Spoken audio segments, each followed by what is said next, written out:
तो ये जो दुष्प्रचार है, अब आप उस पर जरा ध्यान दीजिए कि किस तरह से दुष्प्रचार अर्थव्यवस्था को लेकर और राजनीति को लेकर होता रहा है। अब इस बजट के बाद कुछ लोगों का कहना है कि भाई आपने कैपिटल एक्सपेंडिचर जो है वो नहीं बढ़ाया। अगर आपको इस बारे में कुछ कहना है तो आपको पिछले 10 साल का ट्रैक रिकॉर्ड इस सरकार का देखना होगा। 2021 तक, यानी 3-4 साल पहले तक, रेलवे को जो जनरल बजट से सपोर्ट मिलता था वो 30,000 करोड़ का था। हाईवेज के लिए जो सपोर्ट मिलता था वो भी लगभग 30,000 करोड़ का था।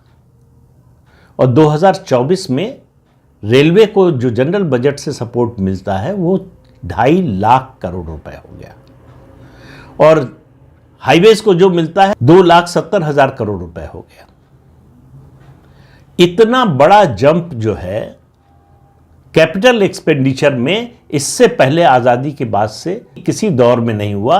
किसी प्रधानमंत्री के रहते, देश के सबसे बड़े और दुनिया के काबिल अर्थशास्त्री माने जाने वाले मनमोहन सिंह के समय में भी नहीं हुआ। मनमोहन सिंह को तो कुल मिलाकर एक तरह से 15 साल मिला, 5 साल वित्त मंत्री के रूप में और 10 साल प्रधानमंत्री के रूप में, लेकिन ये साहस नहीं जुटा पाए।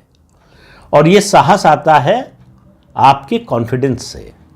आपको जब अपने आप पर भरोसा हो, अपनी राजनीति पर भरोसा हो, और अपनी अर्थनीति पर भरोसा हो, और अपने देश के लोगों की क्षमता पर भरोसा हो।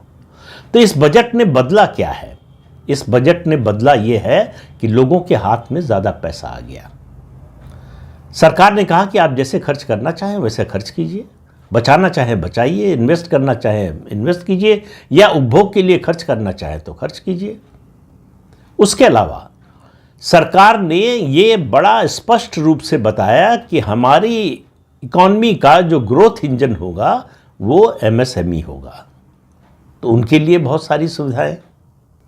इसके अलावा देखिए, जब मैंने शुरू में कहा कि ये ड्रीम बजट है, तो उसमें आप देखिए 2047 में भारत को विकसित देश बनाने की जो बात कर रहे हैं प्रधानमंत्री नरेंद्र मोदी, और लगातार कर रहे हैं, उसकी आधारशिला भी रखी गई है इस बजट में। एक छोटा सा उदाहरण देता हूं। मैंने अभी बताया कि रेलवे और हाईवेज को जो है 2021 तक बजट से कितना सपोर्ट मिलता था, 30,000 करोड़ रुपए।